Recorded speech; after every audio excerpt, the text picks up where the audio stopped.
I'm here today to talk about grief during coronavirus.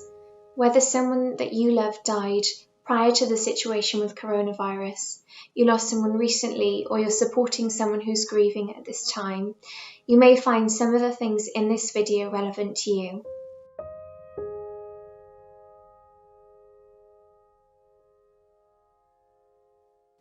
Grief can be difficult at any time, but changes to daily life due to coronavirus may make things more complicated.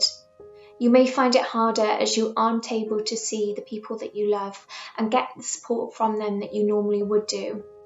You might not be able to do some of the things that you really enjoy, your favourite activities and hobbies, which would normally be a welcome distraction.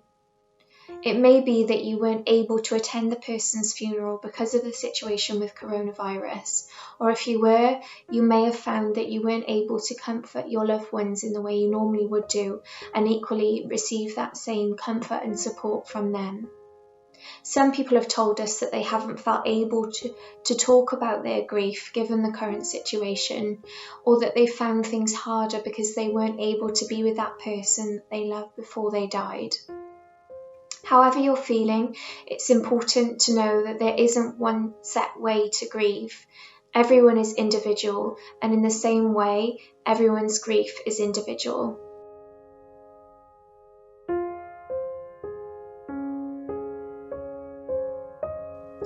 Some people manage their grief by seeing their loved ones and getting support from them, getting formal support, or doing things that they enjoy. If you aren't able to do this at the moment, there are other things you could do which may help with your grief.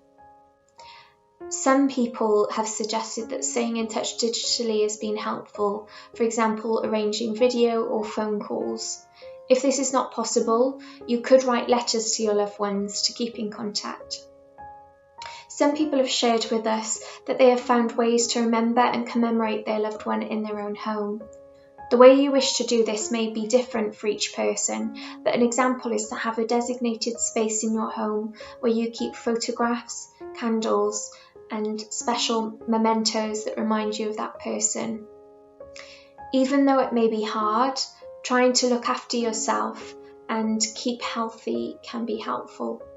You can do this by eating well, trying to get enough sleep or rest, and if you're able to, staying active.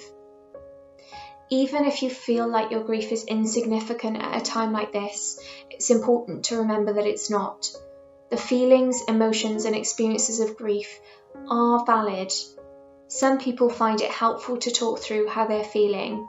It's okay to reach out for support if you need it, whether that be from the people around you or organisations like Curie.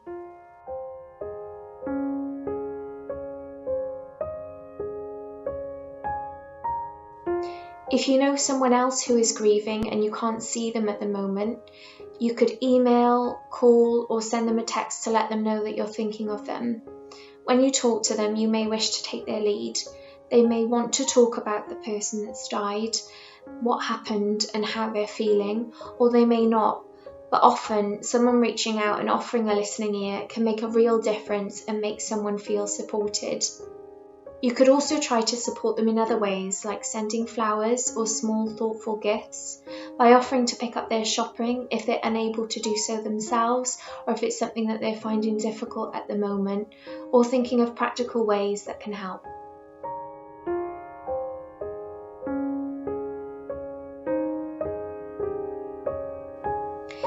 Even with coronavirus, it's important to know that there are still ways to access bereavement support at the current time, whether it's for yourself or for someone that you love.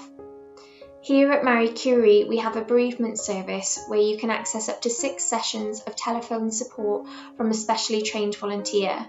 We're here to give you a safe space to talk about how you're feeling with someone who is trained to listen, where you can be open and honest without worrying or having to hold back for fear of upsetting someone.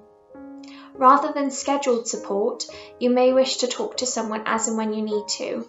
In that case, you can reach out to our support line to speak to a member of our trained team. As well as offering a listening ear, they can answer practical questions that you may have following the death of a loved one. If you'd prefer to hear about other people's experiences and talk to others going through a similar situation, the Marie Curie community is a safe space for you to join and connect with others online. We also have information on our website, including information on feelings that you might have whilst grieving, how to get support, and supporting others who are grieving. If you want to read any of these pages or find out more about the support that we offer, go to mariecurie.org.uk/support.